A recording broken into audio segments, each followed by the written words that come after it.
Exodus chapter 2. The birth of Moses. During this time, a man from the tribe of Levi married a woman of his own tribe, and she bore him a son. When she saw what a fine babe he was, she hid him for 3 months. But when she could not hide him any longer, she took a basket made of red reeds and covered it with tar to make it watertight.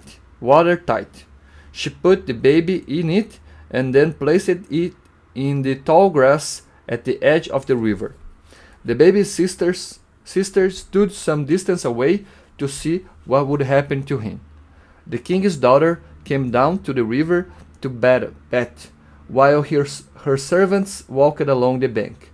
Suddenly, she noticed the basket in the tall grass and sent a slave woman to get it. The princess opened it and saw a baby boy. He was crying, and she felt sorry for him. "This is one of the Hebrew babies," she said.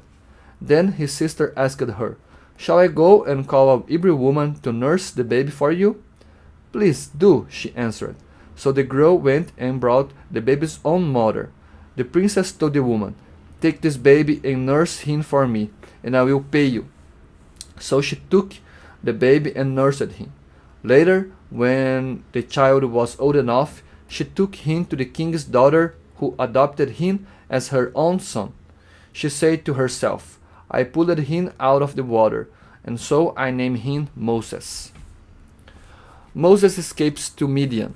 When Moses had grown up, he went out to visit his people, the Hebrews, and he saw how they were forced to do hard labor. He even saw an Egyptian kill a Hebrew, one of Moses' own people. Moses looked all around, and when he saw that no one was watching, he killed the Egyptian and hid his body in the sand. The next day he went back and saw 2 Hebrew men fighting. He said to the one who was in the wrong, "Why are you beating up a fellow Hebrew?"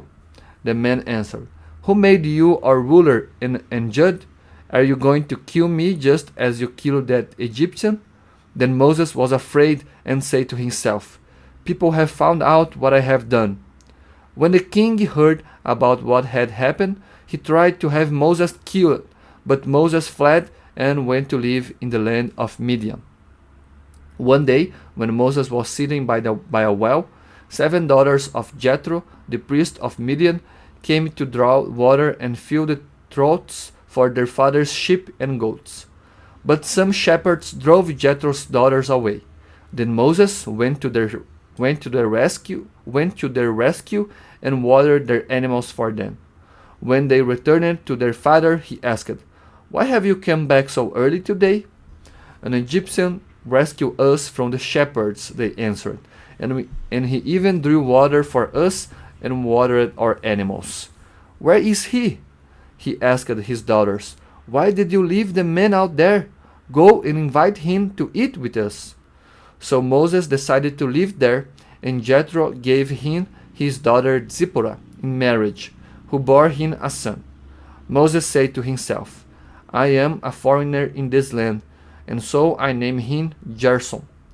Years later, the king of Egypt died, but the Israelites were still groaning under their slavery and cried out for help. Their cry went up to God, who heard their groaning and remembered his covenant with Abraham, Isaac, and Jacob.